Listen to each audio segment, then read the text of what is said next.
जो लोग शंका करते हैं कि संग्रामपाल जी महाराज आखिर पैर छूने के लिए क्यों मना करते हैं, तो उसके बारे में आपको पहले तो प्रमाण दिखाते हैं। रामचरितमानस के पेज नंबर 204 में देखिए यहाँ क्या लिखा है कि श्री रघुनाथ जी प्रातः काल उठकर माता पिता और गुरु को मस्तक नवाते थे और उनकी आज्ञा लेकर फिर नगर का काम करते थे। मतलब यहाँ पर श्री रामचंद्र जी, जिनको आप आराध्य मानते हैं, वो सिर्फ मस्तक नवाते थे, ना कि उनके कोई पैर छूते थे। आगे फिर प्रमाण और दिखाते हैं आपको। यह गीता अध्याय 18 का श्लोक 65। यहाँ पर गीता ज्ञानदाता कहता है कि मुझ में मन वाला हो, मेरा भक्त बन, मेरा पूजन करने वाला हो और मुझको प्रणाम कर, ऐसा करने से मुझे ही प्राप्त होगा। मतलब यहाँ पर प्रणाम करने के लिए कह रहे हैं गीता ज्ञानदाता, ना कि दंडवत प्रणाम।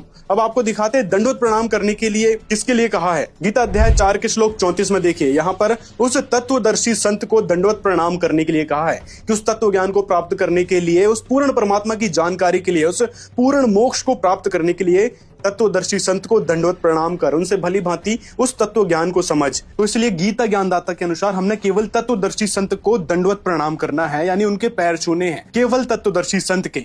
तो आज के समय में वह तत्वदर्शी संत कौन है? वह केवल संत रामपाल जी महाराज हैं, जिन्होंने शास्त्रों के गूढ़ रहस्य को आज हमारे समक्ष रखा है। वह सतभक्ति विधि बताई है, जिसके बारे में गीता ज्ञानदाता प्रभु को तक नहीं पता थी। तो इसीलिए दोस्तों संग्रामपाल जी महाराज किसी के पैर छूने के लिए मना करते हैं, क्योंकि ये हमारे सनातन सदग्रंथों में तक मनाही की गई है। नतमस्तक हो जाओ, सिर झुका के उनको प्रणाम करो, क्योंकि परमात्मा के संविधान में भी आता है कि अगर हम किसी के पैर छूते हैं और कोई हमको आशीर्वाद देता है, तो इस आशीर्वाद से उनकी पुण्य कमाई अक्षीण होती है, और पुण्य कमाई अक्षीण हुई तो फिर हम खाली खोखा होते जाते हैं। मतलब हमारे पुण्य कर्मों की हानि होती है। अब